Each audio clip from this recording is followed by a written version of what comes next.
శ్రీ జవహర్లాల్ నెహ్రూ గారు తీసుకొచ్చినటువంటి అలీన విధానాన్ని పాటిస్తూ భారతదేశం యొక్క ప్రత్యేకతని ప్రపంచ దేశాల్లో కూడా నిలబెట్టిన విషయం కూడా మనందరికీ తెలిసిందే.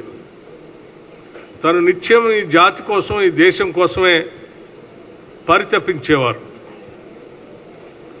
భారతదేశంలో ఉన్నటువంటి అనేక రాష్ట్రాలు, సమూహాలన్నీ, అనేక వర్గాల ప్రజానికాన్ని కలిసి కట్టుగా ఉంచుతూ జాతిని ఏకతాటిపై నడపటం కోసం తన చివరి రోజు వరకు కూడా ప్రయత్నం చేస్తూ ఈ దేశాన్ని నిలబెట్టిన విషయం కూడా మనం అందరం ఈరోజు గుర్తు చేసుకోవాల్సిన అవసరం ఉంది.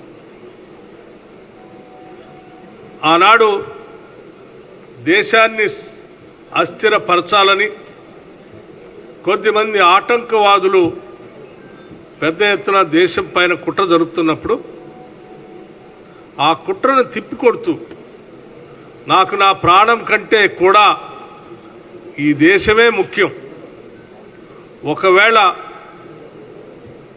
నా ప్రాణం పోయినప్పుడు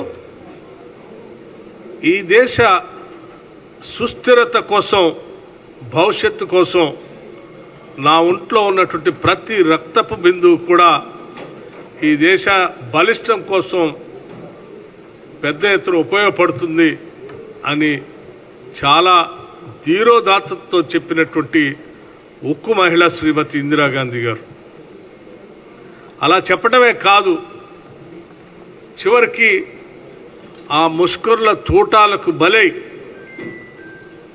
ఈ దేశ సమగ్రత, సమైక్యత కోసం తన ప్రాణాలని పణంగా పెట్టినటువంటి ధీరోదాత్తురాలు, ఒక గొప్ప నాయకురాలు శ్రీమతి ఇందిరాగాంధీ గారు. అటువంటి ఇందిరాగాంధీ గారు ఈ దేశంలో పుట్టడం ఈ దేశ ప్రజలందరికీ కూడా గర్వకారణం. మరీ ముఖ్యంగా కాంగ్రెస్ పార్టీ నాయకులకి, కార్యకర్తలకి ఇంకా గర్వకారణం, సంతోషకరమైనటువంటి విషయం కూడా. వారి నాయకత్వంలో ఈ కాంగ్రెస్ పార్టీ దేశంలో ఉన్నటువంటి అనేక సంస్కరణలు తీసుకొని వచ్చి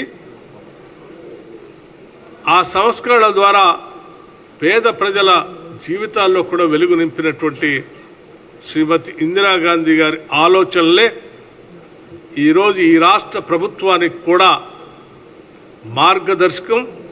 Subscribe us and press the bell icon for more interesting updates.